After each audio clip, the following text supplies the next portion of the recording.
Hello, welcome to the mission briefing for mission 4BI.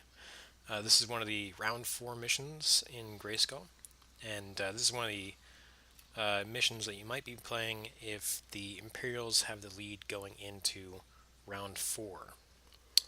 This is not the top table, but everyone else will be playing this mission except for the top 4 players in the campaign. Alright, so what's happening here is that the Imperials are launching an attack on Grayskull base. They have an elite force that's off assaulting the main base of Grayskull itself, but supporting forces are working their way through the asteroid field surrounding Grayskull base, and they're also closing in on Grayskull, and they're destroying any rebel emplacements that they find along the way. That's a problem because a lot of those emplacements are navigational relays that the rebels are relying on for ships that are evacuating from Grayskull. They need those relays to navigate the asteroid field and make it out to safety. So the rebels are sending strike forces to intercept the Imperials along the rebels' planned escape routes. This is one such escape route.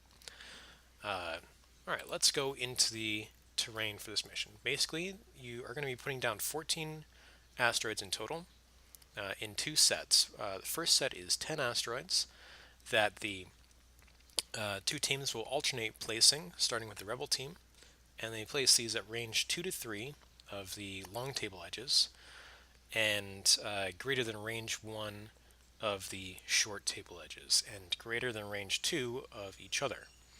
So you'll end up looking with basically two long lines of asteroids along either long table edge. The second set of asteroids is placed only by the rebel team, and they're placed in the sort of middle area, greater than range 3 of any table edge, and greater than range 1 of each other in any other asteroid. After those asteroids are down, the Imperial players deploy first. They each have 150 points to spend on their squads, so a total of 300 points of ships on the table. And they get to deploy within range 1 to 5 of their table edge. So you have a pretty big deployment zone to work with. The Rebel team, each player gets 140 points, and they have to deploy at range 6 to 9 of their table edge, within range 6 to 9. So let's show you what that looks like.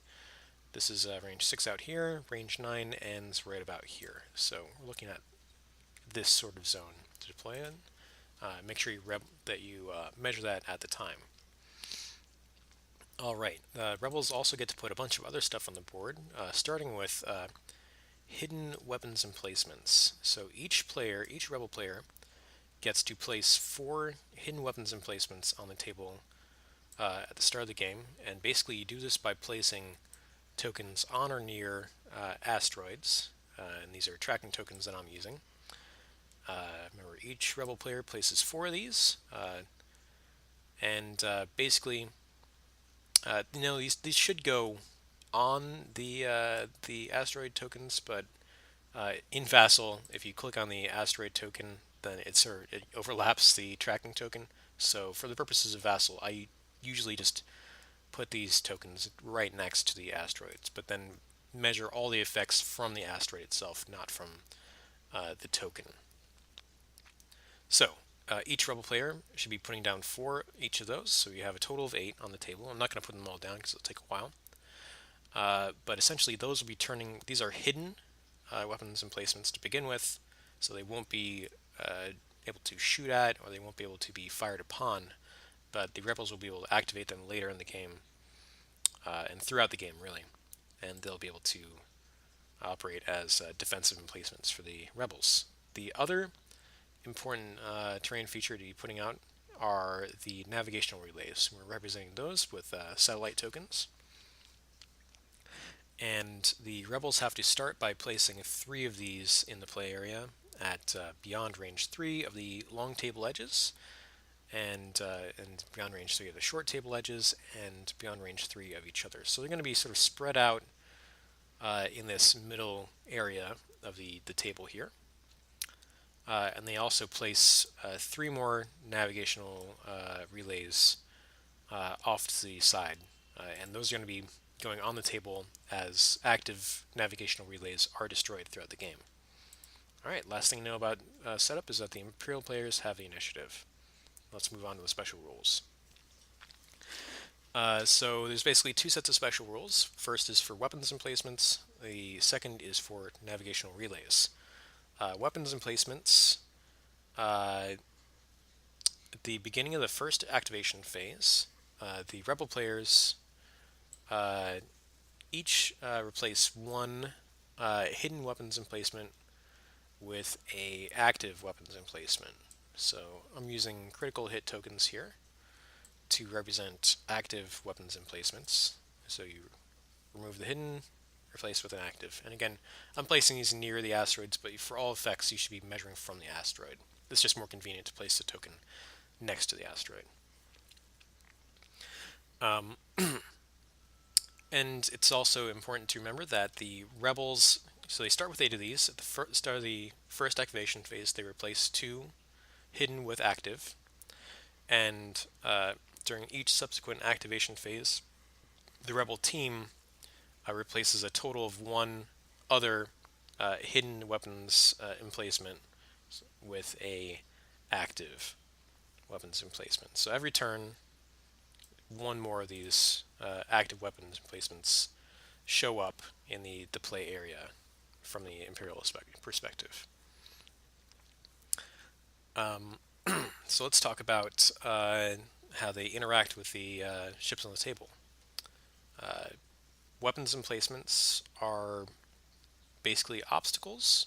So you treat this whole asteroid as the weapons emplacement while it's active, measuring from the asteroid base for all purposes. The asteroid still counts as an asteroid, so if you land on it, you can't attack, etc., etc. You roll for damage, but you can also attack the weapons emplacement and target lock it as though it were a rebel ship. They also suffer the effect of bombs and mines as though they were a rebel ship. So if you, for example, lay a cluster mine on this, it will detonate immediately. One thing that you don't treat like a rebel ship is that you can't really assign this most game effect tokens. There's only 2 types of tokens that you can assign to a active weapons emplacement. First one is an ion token. If you place an ion token on this by some sort of attack or effect, then instead of attacking during its next opportunity, the weapons emplacement will remove 1 ion token. And it keeps doing that until it doesn't have ion tokens, 1 per turn, essentially. And it doesn't make the attack in that case. The only other token that you can assign these is a target lock token, so you can target lock it just like a normal ship. Now, when you are attacking these, the weapons emplacement always rolls 2 defense dice, and if it suffers damage, you assign it a damage token like this. If it accumulates more than 3 of these, so 4 or more, then you remove the weapons emplacement token from play. You leave the asteroid on the table, but it is no longer a weapons emplacement at that point. But weapons emplacements are always going to get shots at you first because they actually fire at pilot skill step 12.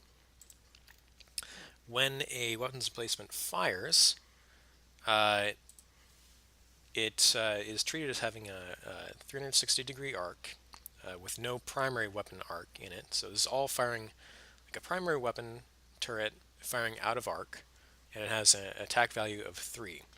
So, and it always fires at the closest enemy ship. So if that ship were this, it would actually get the primary attack range bonus of 1 and roll 4 dice. If the closest ship were something back here in range 3, say like this guy here, then it would roll 3 dice, but this ship would get a bonus of 1 defense dice for being attacked at range 3. And there's no sort of dice modification for the dice that a weapons emplacement rolls.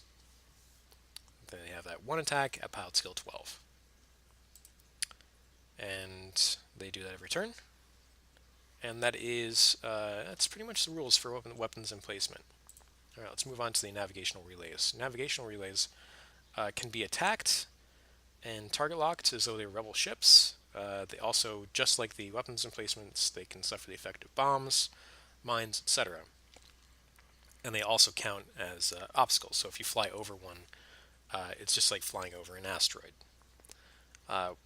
Big difference is that it doesn't attack you, and if it suffers damage of any type, it's immediately removed from play. It essentially has a hit point of 1.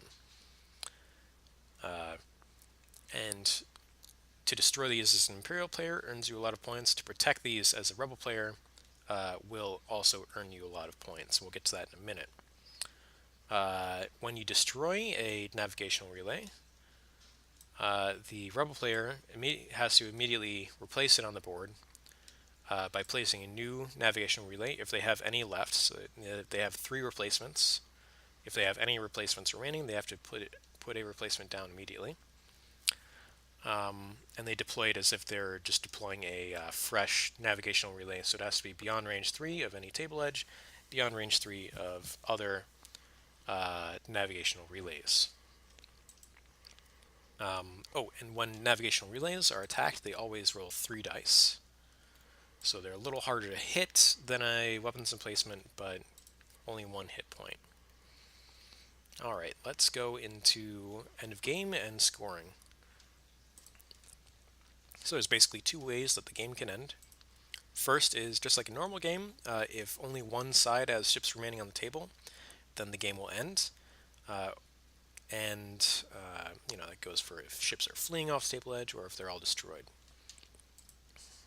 The other way the game ends is if there are no more hidden weapons emplacements tokens remaining in the end phase. So if what that means is that once all the hidden weapons emplacement tokens have been replaced with activated weapons emplacement tokens, that will be the last round of play. So because the first end phase where there's no more hidden weapons placements tokens, the game will end at that point.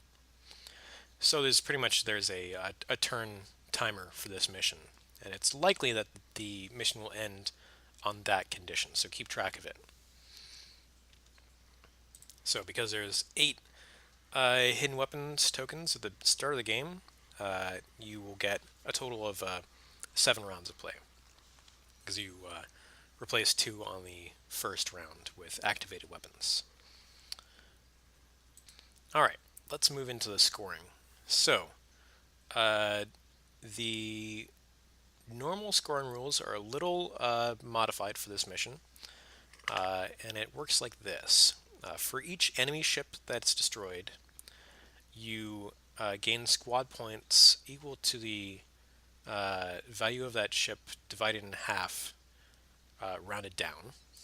So, for example, if the Imperials destroy a rookie pilot worth 21 points, they'll each earn 10 points for that ship.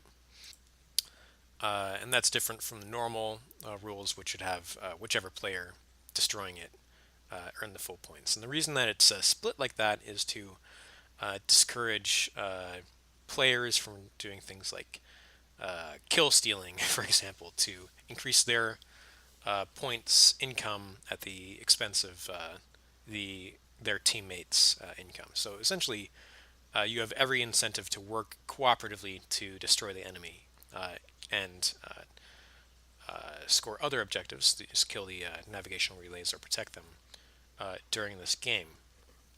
Now, when you lose a ship, so we talked about how the Imperial players score for the destruction of this rookie pilot, but it works the same way as it normally does when you're losing a ship. So losing a ship means that you lose the squad point value of that ship. So whichever player controlled the rookie pilot would lose the full 21 points when that ship was destroyed. So that is important to note. And also the standard rules for fleeing before the 3rd activation phase are still in effect for this mission. Now, the other way that you can score points is with these navigational relays. The Imperials want to destroy them, the Rebels want to protect them. So if you destroy a navigational relay as the Imperial player, you score, each player scores 20 points. So as a team, you'll score 40 points. And if a navigational relay survives on the table or is not placed from your replacements pile, you score 20 points each for it as the rebel players. So same numbers for killing or destroying, and that would be 40 points for your team. And if you're doing the math at home, that is basically an 80-point uh, flip for destroying or preserving one of these. So they're actually worth quite a few points. For example, destroying a X-wing is worth 42 points if you're counting the points that are being subtracted from the enemy team's score. So these are actually quite valuable. All right, so that is pretty much all the rules for this mission. In terms of strategy, the Imperial players should be careful not to deploy too far forward because it is possible for Rebel players to place a navigational relay farther back than you are. So you're allowed to deploy out up to range 5, and they're allowed to place these at just beyond range 3, which means that if you deploy too far forward, they could actually put one of these behind you and screw with you a little bit. Also, as the Imperial, you want to be careful about where those hidden weapons emplacements are. They're going to be on a lot of these asteroids because there's 14 total asteroids and 8 weapons emplacements that will eventually be deployed. But do keep in mind where they're going to be. Rebel players need to be careful because they are operating at a 20-point disadvantage, and it is fairly easy for the Imperial players to destroy navigational relays because they've only got 1 hit point and they're rolling 3 dice on the defense, but they never get any modifications for those, and it's always 3 dice. So they don't get any like range bonuses, they don't get any obstruction bonuses. It's always 3 naked dice, which is not a whole lot. You can't really rely on them to last more than like 1 or 2 attacks. You have to be pretty proactive in protecting these, or at least make the Imperials pay for attacking them. And helping you with that is going to be the hidden weapons emplacements. But, don't expect too much from those because those are, again, unmodified attacks. And if the Imperial player has any auto thrusters, then they're really not going to be terribly effective. So you need to probably take advantage of your of deploying second. Try and isolate part of the Imperial force, and as the Imperial player, you want to try and make that as difficult as possible for the Rebel player. And you want to be careful about where you place and replace these navigational relays as they get destroyed. Remember that time is on your side here, that the game only lasts 7 rounds max, which is not a terribly long time if you have a navigational relay, as far back as you can here, probably about here. To get to that with just a TIE fighter is 1, 2, 3, 4 turns just to get in firing range if you go straight shot across. And it's likely that there's going to be that you're going to be attacking them on the way. If they just send a whole bunch of fighters straight at this, then they might run into trouble on the way. So be careful. Both of you be careful about how you go after these. Don't forget about them in any case. They're worth a lot of points. All right, good luck.